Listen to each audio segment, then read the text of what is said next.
Hello and welcome to another one of my videos. I want to talk to you today about what I feel the symbols that appear in the wood where obviously people looking for Bigfoot visit. They often find branches and twigs in certain shapes, and what came to me after recording my video the other day was how similar they are to some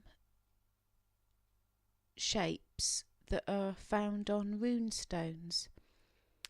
Runes have been used in divination since the Viking and Anglo-Saxon times. And it just seems strange how, when I looked into this after I got home, after making the video, the rune that the tree arches that we often come across could almost symbolise the rune structure that's called Uruz. It's U-R-U-Z.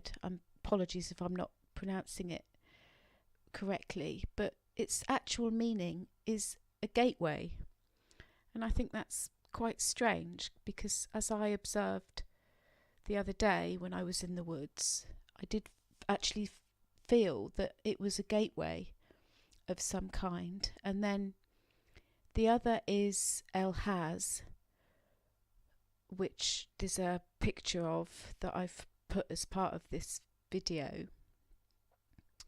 And that's a messages from our higher selves. And it just seems funny how a lot of these shapes that people come across, it seems as if they've been put there specifically and that they have a higher meaning. The other symbol that's often come across, that's made out of branches or twigs or just kind of like pieces of wood, is Gibo, which is the cross shape, and that means gift. So is there a connection, do you think? It just seems quite sort of strange, really. And finally, the rune that's called Isa, which is I-S-A, means ice. So that's a time when we don't do anything, because ice is frozen water, so the flow, we're out of the flow, and it's a time to pause and a time to wait. And that's symbolised by an eye, or could be, some could say that it looks just like a stick in the ground, a single stick in the ground. And it's, to me, are we looking at a language here?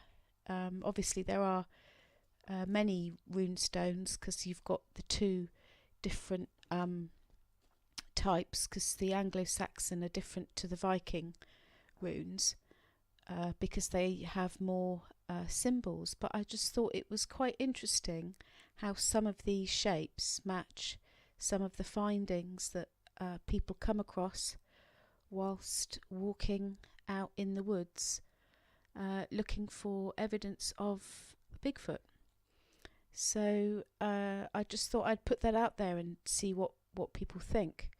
I welcome any polite comments, feedback and suggestions, and thank you very much for listening.